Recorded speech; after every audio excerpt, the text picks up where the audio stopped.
What's up everybody, it's me Anna, one of the bloggers here at UNIEA, and this week we are covering two burning tech issues. We're going to be covering the iWatch and the low-cost iPhone 5C. Now, about Apple's rumored iWatch, there isn't really much factual evidence yet to go on about how it's really going to look, what it can do, how much it's going to cost, and when it's actually coming out. You can still pretty much come up with your own premature opinions about it. Now, once the iWatch does make its public debut, this basically means one thing. Apple fanatics finally have another piece of Apple technology to add to their growing collection of minimalist touchscreen devices. Because really, if you think about it, what's stopping you? You've already spent thousands of dollars on having a MacBook Pro, an iPad, an iPad mini for when I'm just too tired to lug around the full-size thing, an iPod and an iPhone. So might as well spend $100 or so on an iWatch, just to show people you're that hardcore. Now, some of our sources say it's going to have a Siri. Now, this should be fun. Everyone gets to be James Bond. Siri, I'm craving for a burrito. Would you like a list of nearby Mexican restaurants, you fat ass?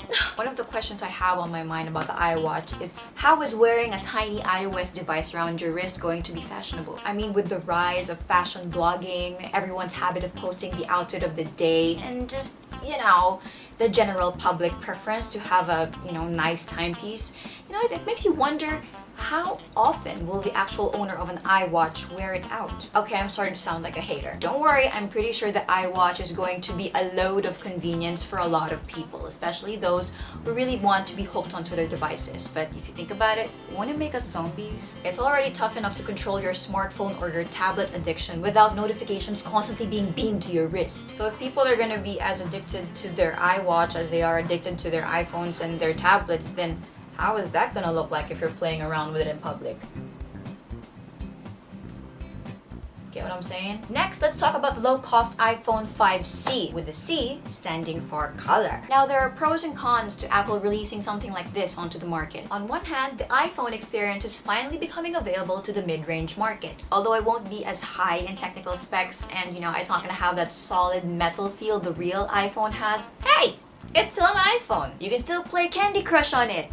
Isn't that enough for most people? Now, on the other hand, although I do expect that the wide range of color options is going to appeal to people who want more personality in their gadgets, I don't think it's going to make much of a big difference because you know what? People will always want gadget protection. And exactly how are they going to have that? They're going to cover that pretty color up with your garden variety cell phone cases. So really, if you think about it, what's the point? I think this is worth mentioning. On a very superficial note, the iPhone coming out in just two colors, white and black, and pretty soon, probably, a third option, which is gold, gives the iPhone a sort of members-only feel to it. It's iconic, it's no nonsense, and it doesn't make owning an Apple smartphone look like you're owning a toy. But hey, to each his own, right? So that's pretty much all I have to say about these two yet to be released, highly anticipated Apple gadgets. Let's wait till the rumor mill churns up just a little bit more buzz, and we'll see what we're gonna talk about next. Give me a thumbs up and subscribe if you enjoyed this video,